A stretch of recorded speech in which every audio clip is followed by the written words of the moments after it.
Welcome back to Bandwagon fans. I'm Jeff, I'm Waylon. and we just got done watching Pacific Rim 2: Uprising. No shocker here. This is big monsters from another dimension fighting little people and big robots. It's basically Robotech meets Godzilla. Yep. So that's basically the setup for the movie. Enjoy some highlights from the trailers. Jake, your father always said he wanted you to be a pilot.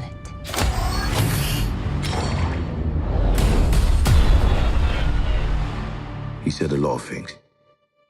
I'm not a hero like he was. The kaiju. They're gonna come back. I'm not gonna be stuck waiting for someone else to come save my ass.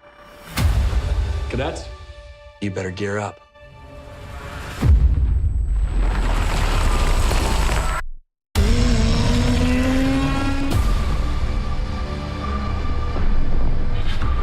This is the way the world ends.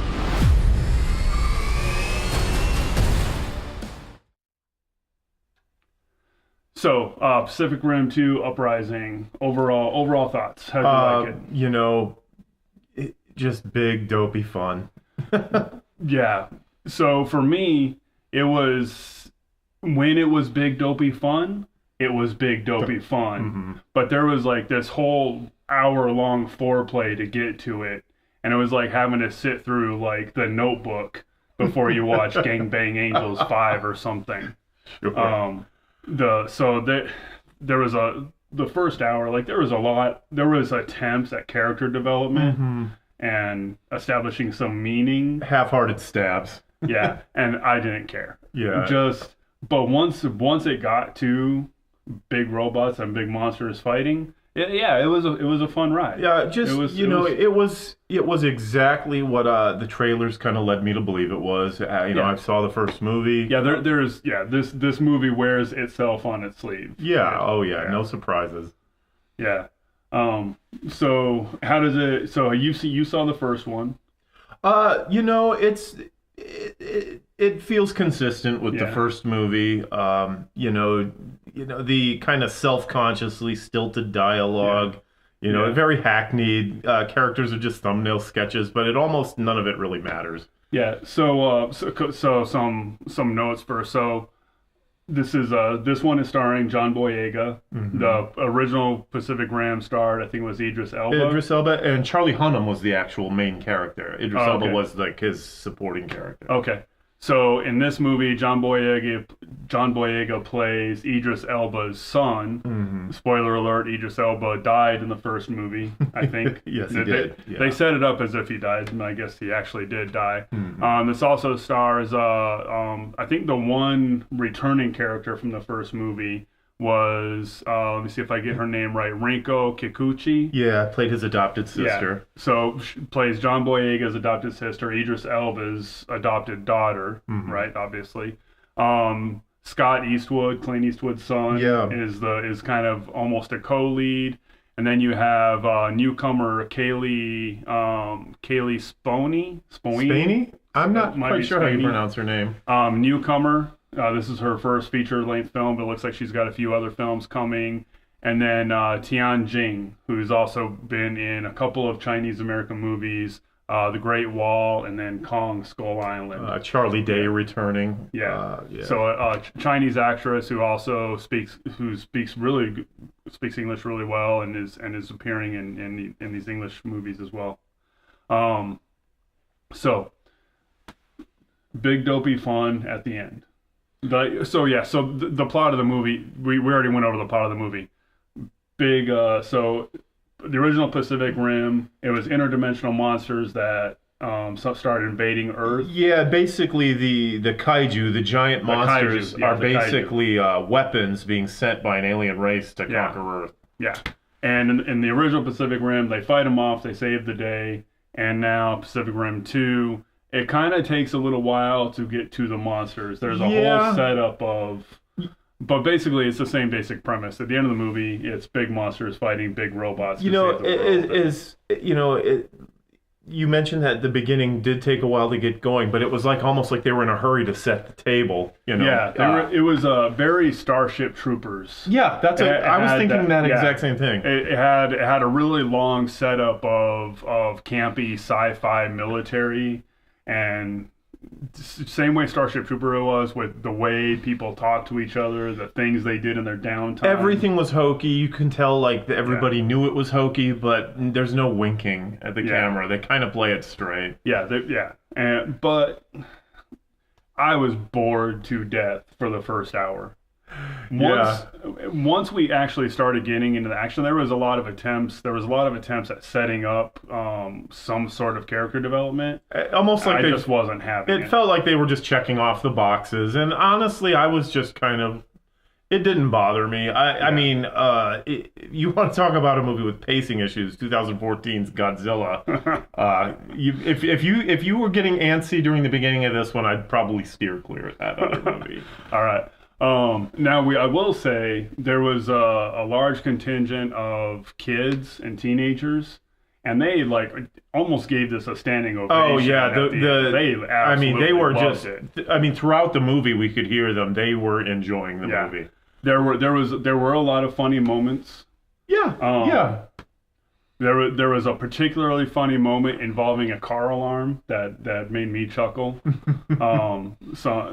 So that it had a good lighthearted humor. Yeah, the tone never got heavy. No, absolutely. You know, it hinted at some heaviness. Yeah, but it didn't linger too long on any of that. So anything else before we get into kind of a longer discussion? Just in general, it felt like a live action cartoon, an anime. That's it. Yeah, this was like the live action Robotech, or you go into it as like a science fiction fan looking for something with some meat to it, you're going to be disappointed. But if you just want to just kind of like just go with this movie, no, there's no meat on this. This is a chicken McNugget. There's not much substance here, but I didn't care. This will pass. It was fun while it was on. I probably won't remember this. No, it's something you watch, you enjoy, and then you forget all about. Yeah, you buy the toys. The kids obviously they really they dug this movie. They were into it. Well, visually this movie was fantastic. Oh yeah. Spot on. The first one I think had first one had about a $200 million budget. Excuse me. So the first one had like a $200 million budget. I'm not sure what this budget was, but all the effects were. It didn't look cheap. There was nothing. There was nothing in the movie that stood out. Really good special effects. The acting was all solid. There was nothing. Yeah. There was nothing in there that you said. Like some of the dialogue and acting was like wooden and clunky, but it felt intentionally so. Yeah. There was some. And if you've seen the first Pacific Rim, I think it's the same thing. There's a lot of scenes in the movie where they're doing this and they're interacting with virtual stuff. Yeah. And a couple of the actors don't do that particularly well. Did you get the whole neural handshake thing? What was going on? That it took two people to run the Jaegers, yeah. I got that, but just you could tell a couple of the actors were struggling with their hands not being where they were syncing up looking. with the CGI. Yeah, but it wasn't egregious. It wasn't terribly noticeable, but yeah. So anyways, overall, I would give this 2 stars. Out of 5? Worth watching, but nothing. If you have little kids, it's good to take the kids too. But I wouldn't spend money on this if there were other movies out there. We went to a bargain screening, and I felt like I got my money's worth. Yeah. So for me, 2 stars. For you, maybe 2.5. I don't think I could go lower than that for any monster movie. Maybe 3. You're. I grade these movies on a pretty steep curve. I give them Yeah. I love me some giant monsters. I usually pass on these kind of movies. This is the kind of movie, like when Pacific Rim first one came out, I'll pass on it. Now that we do this, I went and saw it. It was fun. It's fine. It's fine. So anyway, so 2 for me, 2.5 for him. Decent movie. It definitely is as advertised. And for those of you that haven't seen the movie, go ahead and pause this. Go check it out if you'd like, and then come back and... I just got to say, whether you think you're going to like this movie or whether you think you won't, you're probably right. Yeah. Either way. That's a good point. Very good point. But go check it out and then come back because we're going to talk. There's a couple spoilers that are worth talking about, but there's a bigger discussion about where this movie fits in the industry. Yeah.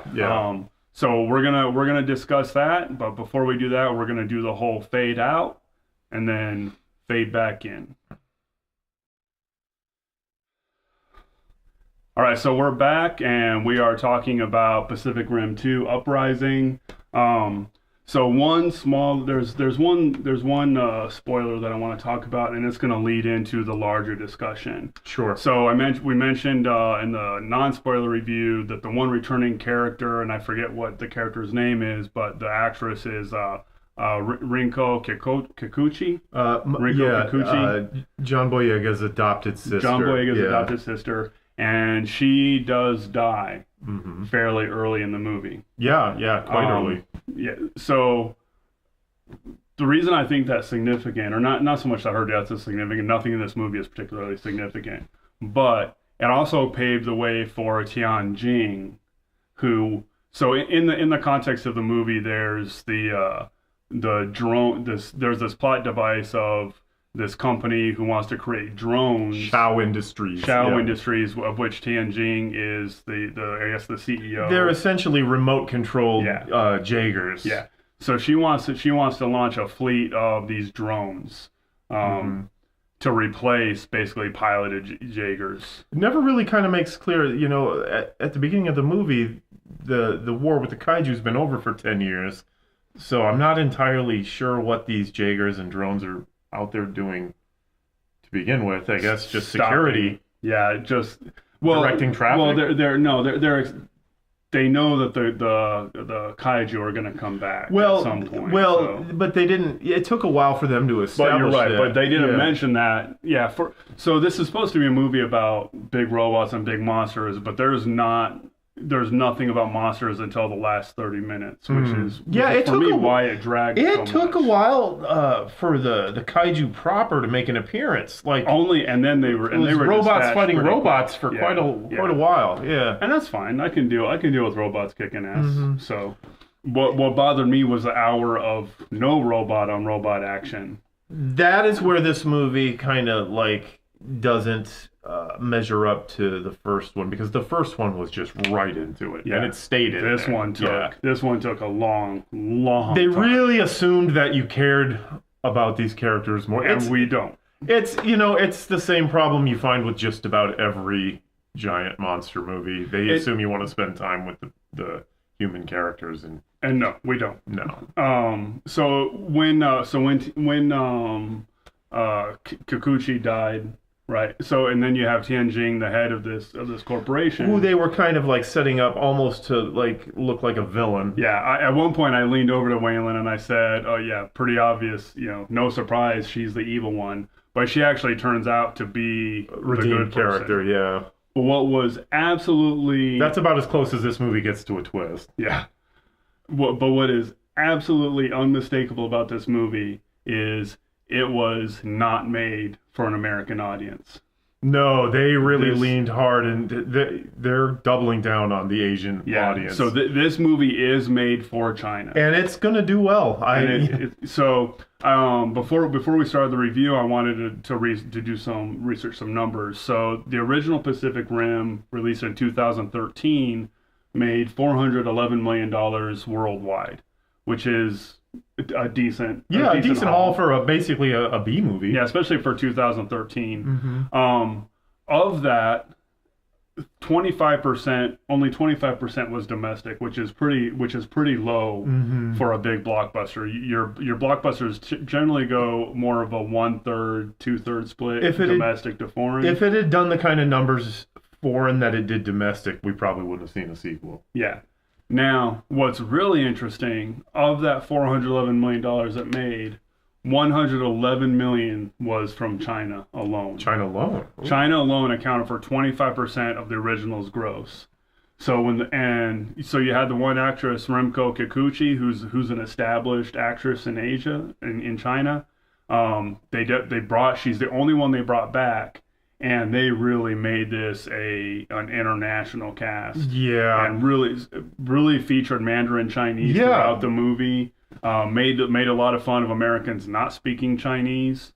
Now I have no problem with American movies being marketed for a foreign audience, but it does make you wonder how many, when you're trying to make a movie for so many different audiences, how much gets lost in translation, and how much do you have to take out of the movie so that it translates across borders? I think with something like this, probably not much. A lot less than a lot of these other big tentpole movies. Yeah, you know what I mean.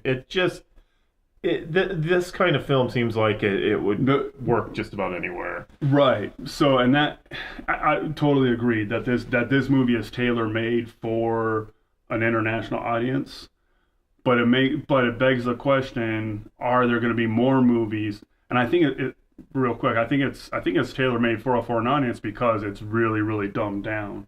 And that's not to say that foreign audiences are dumb. It's just that when you're trying to bridge different languages, you have to cut a lot. You can't have innuendo. You can't have a lot of subtext because that doesn't translate across languages. My guess is we're going to see a lot more of this. A lot more of this. Now, you mentioned before when we took a pause how Star Wars movies are not doing well in China. I believe I read that they're doing okay, but just not they're not meeting projection. They're not doing well at all. No. The Last Jedi was pulled in like 10 days. Wow. All right. Oh. Now, somebody, and I forgot who it was, but somebody was talking about seeing movies in Asia, and I don't think it was Kim Horcher, but somebody was talking about it. She's like, when you imagine trying to translate English to Chinese. Mm-hmm. So for those of you that don't know, I studied Chinese, and when you translate English to Chinese, you can do it one of two ways. You can take the word itself and then find the Chinese meaning. Mm-hmm. So if you have a rock, you go to the Chinese word for rock, which is shi, right? Okay. So you just translate meaning to meaning. Or you can take the sound and translate it sound to sound. So for my name, Snyder, becomes S, because that's the closest family name to Snyder. Becomes like an analog. Try doing that with Wookiee. You can't. There's no equivalent word for Wookiee. But so if you try to translate the sounds, you can end up with something completely ridiculous, or Jawa. So now imagine being Chinese and you're watching this movie and you hear Jawa and it might sound like, and you're like, why are I don't know what Ja or Wa mean in Chinese because I don't remember, but it has a meaning already. And it has nothing to do with little dudes in brown coats. So they're the ones propping up the Transformers franchise, huh? Yeah. So that's what I'm talking about with this lost in translation. In order to make movies translate across all these different languages, you have to strip them down so much.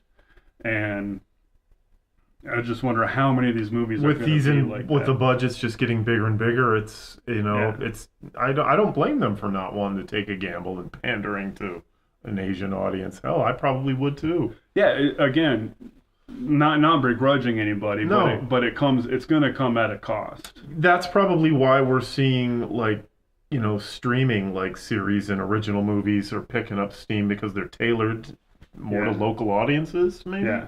Stuff on Netflix and such. You and I both really like Chinese movies.